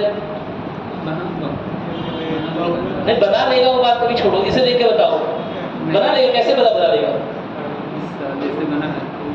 सन 1996 में क्या हुआ, शंकर दयाल शर्मा ने, उस समय का जो लोकसभा इलेक्शन हुआ था, लोकसभा चुनाव हुआ था, उसमें कुछ ऐसी दिक्कतें आ गई कि जो मेजॉरिटी पार्टी है, जो सबसे बड़ी पार्टी है, वो कांग्रेस थी। क्या मेरी बात सुन रहे? लेकिन इतने सारे उसके छोटे छोटे दल थे और वह कांग्रेस को सपोर्ट जो है नहीं कर रहे। क्या मेरी बात क्लियर है? तो ऐसे में क्या किया गया? ऐसे में दूसरी पार्टी, हम क्या करेंगे, अगर हमें पता है कि ए के पास 45% है, लेकिन राष्ट्रपति को साथ ही साथ ये भी पता है कि सी या डी जो है वो कभी भी किसी भी हाल में ए को सपोर्ट नहीं करेंगे, ए के साथ सरकार नहीं बनाएंगे, तो ऐसे में राष्ट्रपति ए पार्टी के अध्यक्ष को कौन नहीं मिलाएगा? किसे मिलाएगा? जिसे सरकार बनाने की संभावना सबसे ज्यादा हो, जिसके सरकार बनाने की संभावना सबसे प्रबल होगी, उसे कौन मिलाएगा? राष्ट्रपति को लेटर सपोज पता है कि किसी भी हाल में ए वाला जो है ना, उसे सी और ई वाले सपोर्ट नहीं करेंगे। लेकिन अगर मैं बी वाले के पास पहुंचूंगा, कॉल मिलाऊंगा और इसके लीडर को पीएम बना दूंगा और उससे बोलूंगा कि अब आप अपनी मेजॉरिटी, अपना बहुमत प्रूव करिए संसद में, तो शायद सी और ई, है ना, कुछ राजनीतिक सांठगांठ हो आपस में, 2-4 मंत्री पदों का इधर उधर, समझ लो ना, लेन देन हो, और हो सकता है बात बन जाए, क्योंकि हमें यह पता है कि सी और ई किसी भी रूप में, किसी भी तरह से ए को सपोर्ट नहीं करेंगे। क्या मेरी बात सुन रही? अब यह विवेक राष्ट्रपति के पास, मेरी बात में, यह विवेक राष्ट्रपति के पास विवेकाधीन शक्तियों के अनुसार, क्योंकि जिस समय चुनाव हुआ है और लेट अस सपोज कोई पार्टी थी और वो चुनाव हार चुकी है, तो अब उसके मिनिस्टर काउंसिल ऑफ मिनिस्टर की तरह वहां पर नहीं है। उसके जो मंत्री हैं वो मंत्री परिषद के रूप में वहां पर नहीं है कि वो जो बोलेंगे वही राष्ट्रपति को करना पड़ेगा। वो तो बोलेंगे हमारी पार्टी बुला लो मेजॉरिटी, उसे पहले मौका दो, भले ही प्रूव कर पाए चाहे ना प्रूव कर पाए, लेकिन पहला मौके की डिमांड खुद ही कर लेंगे। तो ऐसे में राष्ट्रपति के पास एक और विवेकाधीन शक्ति है कि इस कंडीशन में वो किस पार्टी को पहले कॉल मिलाएगी। क्या मेरी बात क्लियर है? वो चाहे तो ए को भी कॉल मिला सकती है, वो चाहे तो बी को भी कॉल मिला सकती है, उसे समझ में आता है कि सी को कॉल मिलाना जरूरी है तो सी को भी मिला सकती है। क्या मेरी बात समझ? राष्ट्रपति का जो पद है वो किसी भी को भी कॉल मिला सकता है। पीएम पद के लिए ऐसा कोई जरूरी नहीं है कि जो सबसे ज्यादा बहुमत में पार्टी हो उसी को कॉल मिलाए, उसी को कॉल करे, यानी कि उसे को बुलाए प्रधानमंत्री पद के लिए, या उसकी विवेकाधीन शक्ति पर है। और यही हुआ था शंकर दयाल शर्मा के साथ सन 1996 में, कि 1996 में सबसे बड़ी पार्टी तो बन गई थी कांग्रेस, ठीक है, लेकिन कोई भी घटक दल कांग्रेस को सपोर्ट करने को राजी नहीं था। तो ऐसे में 1996 में शंकर दयाल शर्मा गए किसके पास, किसके पास, अटल बिहारी वाजपेयी। एक भी नाम तुम लोग को नहीं आता। अटल बिहारी वाजपेयी के पास गए और बोले कि अटल जी, मुझे पता है कि आप राजनीतिक सूझबूझ वाले व्यक्ति हैं, है ना, आप अगर बातचीत करेंगे और अन्य घटक दलों को अपने साथ ले सकेंगे तो शायद इस देश को हम एक सरकार दे दें, अदरवाइज दोबारा से इलेक्शन करना पड़ जाएगा, जो कि करोड़ों का खर्चा है, कई सैकड़ों करोड़ खर्च हो जाएंगे इलेक्शन। क्या मेरी बात सुने? देश के संसाधनों का दुरुपयोग हो जाएगा और साथ ही देश की गरिमा में मिट्टी में मिलेगी कि इलेक्शन हो रहा है और कोई लीड करने के लिए नहीं है, कोई लीडर नहीं है, उसे देश की गरिमा भी आती है ना। क्या मेरी बात क्लियर हो रही है? तो इसीलिए उस समय के जो राष्ट्रपति थे शंकर दयाल शर्मा 1996 में किसके पास जा रहे हैं? कांग्रेस लीडर के पास नहीं जा रहे हैं, भले ही उसके पास 40% 30% ज्यादा हुआ। क्या मेरी बात क्लियर है? भले ही देखा जाए तो सबसे बड़ी पार्टी उस समय कांग्रेस थी, लेकिन घटक दल आपस में, समझ रहे हो ना, पहले ही विरोध कर चुके थे कि हम कांग्रेस को वोट या कांग्रेस को सपोर्ट नहीं करेंगे। तो ऐसे में राष्ट्रपति सीधे पहुंचते किसके पास? अटल बिहारी वाजपेयी के पास, और बोलते हैं कि आपके अंदर राजनीतिक सूझबूझ है, अगर आप कोशिश करिए तो शायद इस देश को हम बिना पुनः मतदान किए हुए एक सरकार दे सकें। क्या मेरी बात क्लियर है? कोई दिक्कत तो नहीं है? तो यह कहकर वो अटल बिहारी वाजपेयी को घोषित कर देते हैं पीएम, और इन्हें देते हैं मौका कि आप जल्दी से जल्दी क्या करिए, अपने बहुमत को प्रूव करिए। क्या मेरी बात सुने? संसद में बहुमत को प्रूव करिए। अब संसद में बहुमत वाला दिन आ गया। क्या मेरी बात क्लियर है? तो ऐसे में क्या होगा? अटल जी बहुमत नहीं पेश कर पाएंगे, अपना प्रूव नहीं कर पाएंगे। अब वो पीएम तो थे 13 दिन के लिए, लेकिन मात्र 13 दिन के लिए पीएम बने और लोकसभा का कोई सत्र चल ही नहीं पाया, क्योंकि जब पहली बार उन्हें बोला गया कि बहुमत प्रूव करिए तो बहुमत प्रूव हुआ नहीं, उनका पीएम का पद अपने आप निरस्त हो गया। क्या मेरी बात सुन रहे? कोई दिक्कत तो नहीं है? अब देश के सामने बड़ी गंभीर समस्या हो गई कि जो सेकेंड सबसे लार्जेस्ट पार्टी है, जो दूसरी सबसे बड़ा दल है ना, उसका भी आदमी अपना बहुमत प्रूव नहीं कर पा रहा है, और पहले वाले का तो सब लोग वैसे भी अगेंस्ट है, उसे तो वैसे भी बहुमत नहीं मिल रहा कांग्रेस को उस समय। क्या मेरी बात क्लियर है? ऐसे में अब क्या दिमाग लगेगा? ऐसे में वो सोचेंगे कि क्या कोई छोटी पार्टी का इंसान भी है जो अपना बहुमत प्रूव कर सकता है। तो ऐसे में मिले उन्हें एच.डी. देवगौड़ा।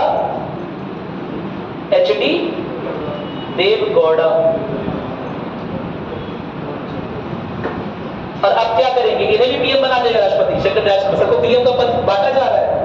नहीं, अब इनसे बोला जाएगा पहले आप, है ना, एक लेटर ऑफ सपोर्ट लाइए, समर्थन का एक लेटर लाइए कि आपके पास इनका समर्थन है और आपको 50% से अधिक समर्थन प्राप्त हो रहा है, तभी हम आपको पीएम बनाएंगे।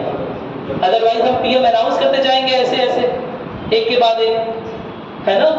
और ऐसे पीएम या ऐसी पार्टी अगर बहुमत पेश नहीं कर पा रहे हैं तो अगेन देश की गरिमा का विषय की बात हो जाती है ना, कि पीएम कोई बन रहा है और अपना बहुमत संसद में साबित ही नहीं कर पा रहा है। तो पहले इस बार दिमाग लगाया शंकर दयाल शर्मा, उन्होंने कहा पहले आप एक समर्थन का पत्र लाइए कि आपको कितने पार्टियों का समर्थन प्राप्त है। तो शाम की बात थी, है ना। शंकर दयाल शर्मा को एच.डी. देवगौड़ा बोलते हैं कि आप बस एक दिन का समय दीजिए, 24 घंटे का, है ना, हम यहीं से फोन मिलाएंगे, कुछ राजनीतिक सांठगांठ करेंगे, आप हमें पीएम घोषित करने की भी तैयारी करिए, है ना। क्या मेरी बात सुनाई? तो ऐसे में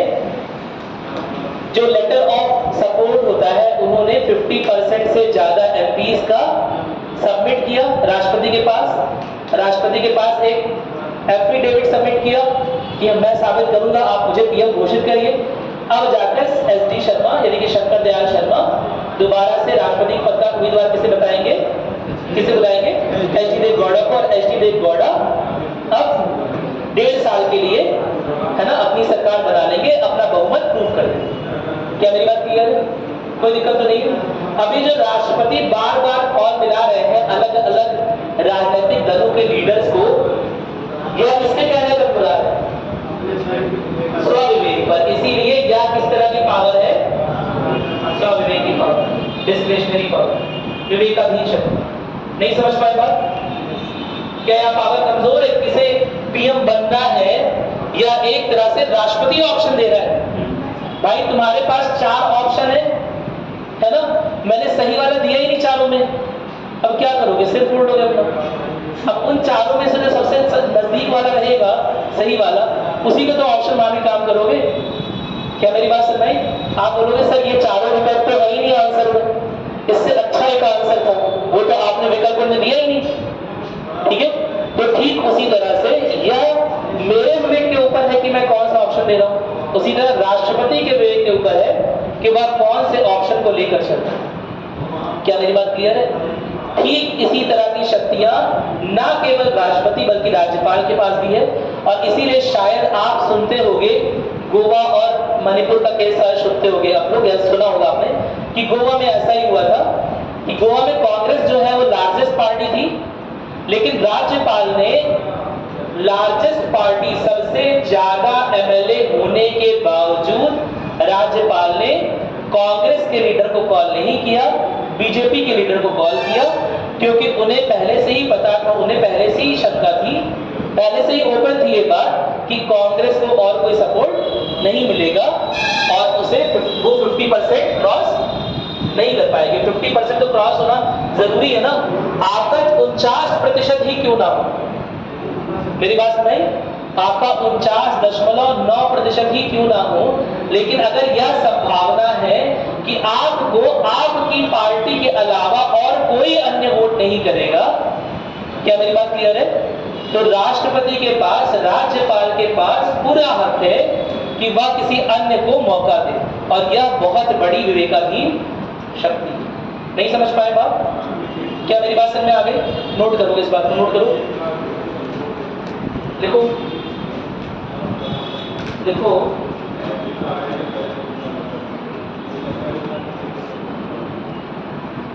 क्या लिखा आपने? हाँ, तो पहले एग्जाम्पल देखो, उसके बाद एक की बात तो बाद में करेंगे। पहले एग्जाम्पल देखो जिसके बारे में हमने अभी पढ़ा था, देखोगे संविधान के अनुच्छेद 74 के अनुसार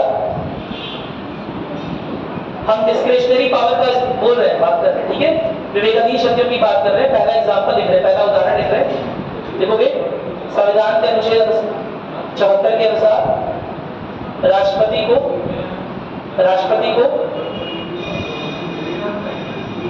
मंत्रिपरिषद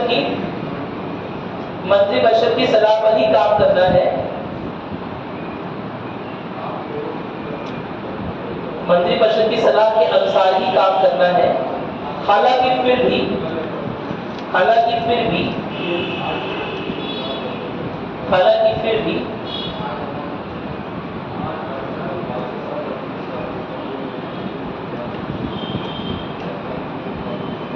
वह किसी भी सलाह को ठीक है मंत्रिपरिषद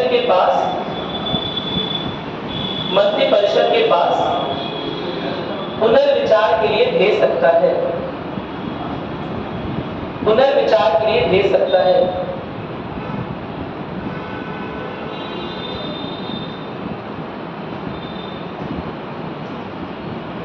ठीक है, अनुच्छेद 74 में लिखा है कि बाध्यकारी है, लेकिन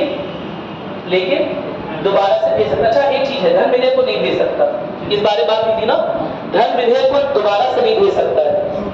लेकिन मैं विधेयक की बात नहीं की, मैंने विधेयक की तो बात ही नहीं की, मैंने किसकी बात की? सलाहों की बात की है। किसी भी कोई भी एडवाइस आ रही है प्रेसिडेंट के पास, किसी के अपॉइंटमेंट को लेकर एडवाइस आ रही है, किसी ट्रीटी चिट्ठी पर साइन करने को लेकर एडवाइस आ रही है, वो सारी की सारी सलाहें, है ना, राष्ट्रपति द्वारा पुनर्विचार के लिए दोबारा से मंत्रिमंडल के पास भेजी जा सकती है, मंत्रिपरिषद पर धीरे धीरे। क्या मेरी बात क्लियर है? कोई दिक्कत तो नहीं है ना? कोई समस्या नहीं है इसमें? ठीक है। दूसरा नोट करोगे जिसके बारे में हमने अभी बात की, दूसरी शक्ति। क्या राष्ट्रपति के पास केवल पॉकेट वीटो है?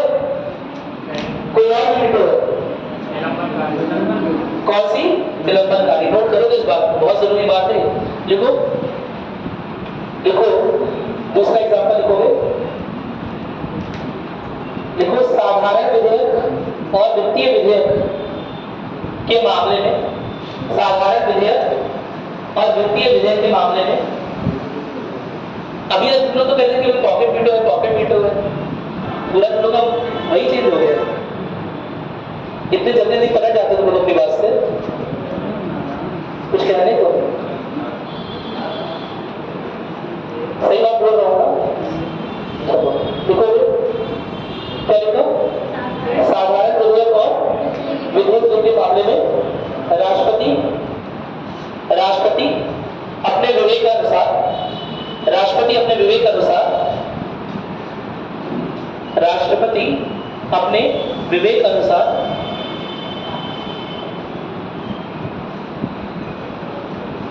निलंबनकारी वीटो एवं पॉकेट वीटो का इस्तेमाल कर सकता है। निलंबनकारी वीटो एवं पॉकेट वीटो का इस्तेमाल कर सकता है। ठीक है? क्या धन विधेयक में राष्ट्रपति अपने पॉकेट वीटो का इस्तेमाल कर सकता है? नहीं, संविधान की किस अनुच्छेद में लिखा हुआ है? लिखा नहीं सर, ये परंपरा। अब यही मामला है, मेरी बात सुन रहे कि नहीं कर सकता है ना? लेकिन लिखा भी नहीं हुआ। मेरी बात सुने, नहीं कर सकता है लेकिन लिखा भी नहीं हुआ, यही मामला फंसने वाला। मेरी बात सुने, क्यों नहीं कर सकता है? क्योंकि ऐसा कहीं भी नहीं होता है। जितने भी, जैसे हम जो है वो ब्रिटिशर्स के अकॉर्डिंग अपना लॉ बनाते हैं, मेरी बात सुने, तो उसमें भी जो ब्रिटिश मोनार्क है ना, वो मनी बिल को वापस नहीं कर सकता। क्या मेरी बात क्लियर है? ना ही पॉकेट बिल का इस्तेमाल करता है। तो कहीं लिखा नहीं हुआ है हमारे संविधान में, लेकिन एक कन्वेंशन, एक परंपरा चली आ रही है जिसके आधार पर राष्ट्रपति कभी भी धन विधेयक पर पॉकेट वीटो का इस्तेमाल नहीं कर सकता। क्या मेरी बात सुन रहे हैं? धन विधेयक में नहीं कर सकता। आगे क्या लिखा हुआ है? कौन सा विधेयक? नहीं, सबसे पहले क्या लिखा है? इसमें क्या लिखा है? सामान्य विधेयक और वित्तीय विधेयक में कर सकता है। वित्तीय विधेयक और धन विधेयक अलग अलग है। क्या मेरी बात समझ में आ गई? मनी बिल और फाइनेंशियल बिल अलग अलग है, कोई दिक्कत तो नहीं है? अब कैसे अलग अलग है, जब हम आर्टिकल पढ़ेंगे ना तब हम देखेंगे। जब आर्टिकल 110 की बात करेंगे तब हम देखेंगे कि कैसे अलग अलग है। लेकिन अभी समझ लो, धन विधेयक अलग है और वित्तीय विधेयक अलग है, कोई दिक्कत तो नहीं है ना? चलो तीसरा लिखोगे, तीसरा पॉइंट लिखिए।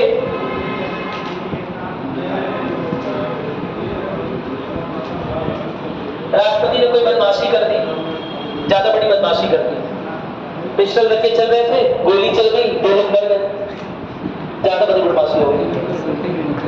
मेरी बात सुने, अब बताओ मुझे जल्दी से, क्या होगा? इम्पीचमेंट हो सकता है। मेरी बात सुनाई, क्योंकि बिना इम्पीचमेंट के तो, बिना महाभियोग के तो राष्ट्रपति को इम्यूनिटी प्राप्त। इम्यूनिटी क्या होती है? कि राष्ट्रपति के पास एक तरह की प्रतिरोधक क्षमता है कि जिस पद पर वो है ना, उस पद पर उसे गिरफ्तार नहीं कर सकते। आप भारत के राष्ट्रपति को गिरफ्तार कर सकते हैं? नहीं कर सकते। कर सकते हैं जब वो भारत के राष्ट्रपति के पद पर ना हो।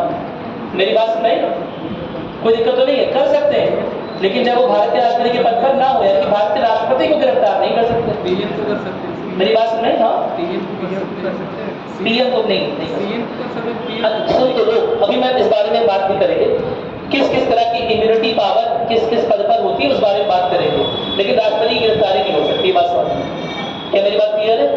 अभी एक स्टेन गन लेकर यहाँ पर आ जाए, वो जो होती है, मेरी बात सुनाई, और डिजिटल सबको खत्म कर दे। क्या मेरी बात क्लियर है? फिर भी उनकी गिरफ्तारी होगी भी रहता है, अच्छा लगा सुनने में? नहीं होगी। लेकिन उनसे बोला जाएगा कि आप संवैधानिक गरिमा के खिलाफ काम किए हैं, इससे संवैधानिक मूल्यों को क्षति पहुंची है, यानी अब हम आप पे चलाएंगे महाभियोग। सुनो, हम आप पे क्या चलाएंगे? महाभियोग चलाएंगे। महाभियोग के चलने के लिए 1/4 समर्थन भी मिल गया, और 1/4 समर्थन मिल रहा होगा, और इससे पहले कि प्रस्ताव पास हो महाभियोग का, या प्रस्तावित ही हो, पास होने की बात दूर है, प्रस्तावित ही हो, एक 14 दिन की वार्निंग दी जाएगी। मेरी बात सुन नहीं? लेकिन उसी 14 दिन की वार्निंग में लोकसभा का सत्र हो गया खत्म। लोकसभा का सत्र हो गया खत्म। अब अगली बार सत्र कौन बुलाता है? राष्ट्रपति। अगली बार सत्र किसे बुलाना है? सत्र कौन बुलाएगा लोकसभा का? राष्ट्रपति बुलाता है, तभी सत्र होता है। राष्ट्रपति को पता है कि ये सब भरे बैठे हैं, मेरी बात सुनाई, अब सत्र नहीं बुलाएगा, जाओ। सत्र को डिले कर दिया। वैसे तो 3 सत्र चलते हैं, लेकिन ये भी परंपरा रूप से चलते, मैंने समझाया था ना, परंपरागत तौर पर भारत में 3 सत्र चलते हैं। एक बजट सत्र हो गया, एक मॉनसून हो गया, और एक शीतकालीन सत्र हो गया, परंपरागत तौर पर। संविधान में क्या लिखा हुआ है कि 2 सत्रों के बीच में 6 महीने से ऊपर गैप नहीं होना चाहिए। साथ ही साथ यह भी बात लिखी हुई है कि अगला सत्र तभी चालू होगा जब राष्ट्रपति बुलाएगा। लेकिन राष्ट्रपति को पता है कि बेटा बहुत चालू हो तुम लोग, जिस दिन हम सत्र बुलाएंगे उसी दिन हम पर महाभियोग चला दोगे। राष्ट्रपति सत्र नहीं बुला रहा। मेरी बात सुन रही? बदमाशी अलग कर रहा है तरह तरह। अब क्या करोगे? अब बात यह है कि 6 माह वाली जो बात है ना, 6 माह वाली बात, वो बाध्यकारी है संसद के ऊपर। अगर राष्ट्रपति नहीं भी बुला रहा होगा, है ना, तो भी सत्र चलना शुरू हो जाएगा काउंसिल ऑफ मिनिस्टर के बोलने। क्या मेरी बात क्लियर है? और एक बार सत्र चलना स्टार्ट हो गया तो महाभियोग पारित ही होगा, लेकिन 6 महीने के लिए राष्ट्रपति उसे डिले कर सकता है। क्या मेरी बात क्लियर हो गई? कोई दिक्कत तो नहीं है ना? क्या मेरी बात समझ पा रहे हो?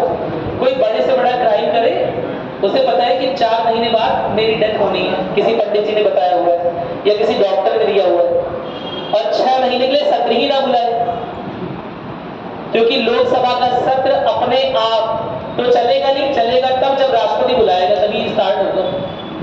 और 2 सत्रों के बीच में कितना गैप नहीं होना चाहिए? 6 महीने का। यानी कि जब 6 महीने का गैप क्रॉस हो रहा होगा तब सत्र स्वतः चालू हो सकता है, अदरवाइज चालू ही नहीं होगा। तो 6 महीने तक राष्ट्रपति जो है क्राइम करके भी कॉलर ऊंची कर घूम सकता है, उसे कोई दिक्कत नहीं। क्या मेरी बात क्लियर है? कोई दिक्कत तो नहीं है ना? उसका इम्पीचमेंट भी अगर सदन सत्र नहीं चल रहा है तो 6 महीने बाद ही स्टार्ट होगा। ये कितनी इंपॉर्टेंट बात है। क्या मेरी बात समझ आ गई? और ये भी एक तरह से डिस्क्रिशनरी पावर में आ गया।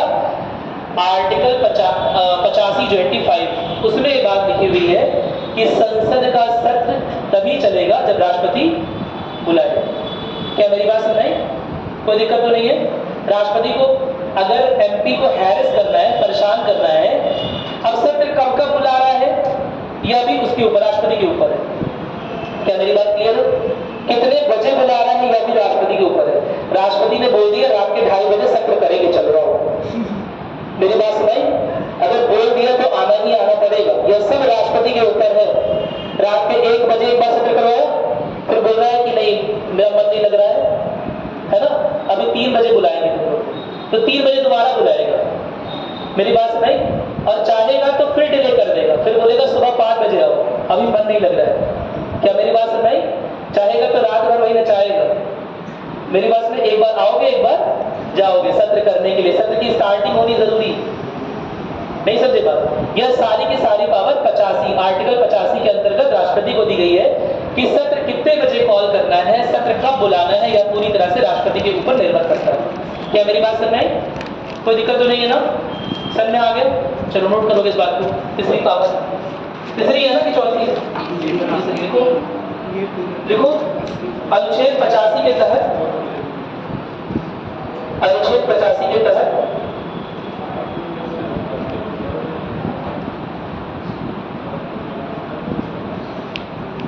संसद के संसद के सदनों के, हालांकि इंडिया में लोकसभा में ऐसा होता है क्योंकि राज्यसभा तो लगातार चलती है, लेकिन 85 में सदन की बात है, ठीक है। तो लिखोगे संसद के सदनों के दो सत्रों के बीच में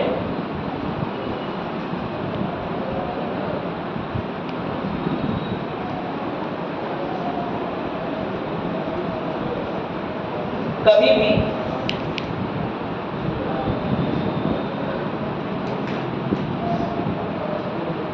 हाँ 6 माह से अधिक का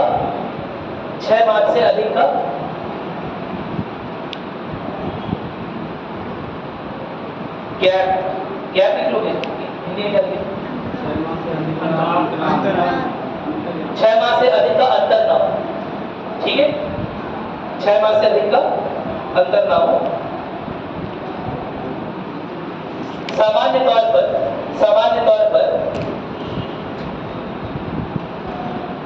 तौर पर मंत्री परिषद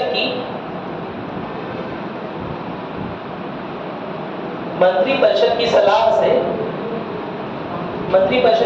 से राष्ट्रपति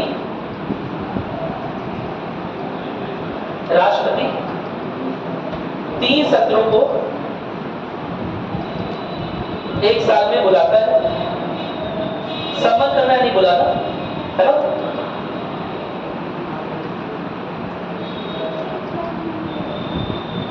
तीन सत्रों को बुलाता है।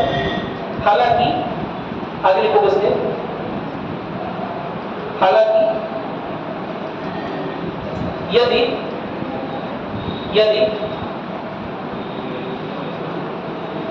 मंत्री परिषद राष्ट्रपति को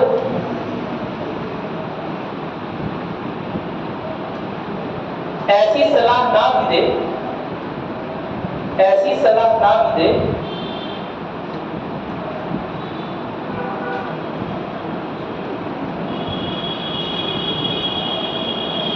तो राष्ट्रपति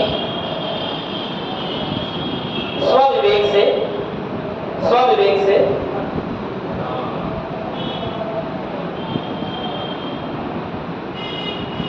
6 महीने के अंतर से पहले संसद के सदनों के सत्र को बुला सकते हैं, ठीक है। कोई दिक्कत तो नहीं है?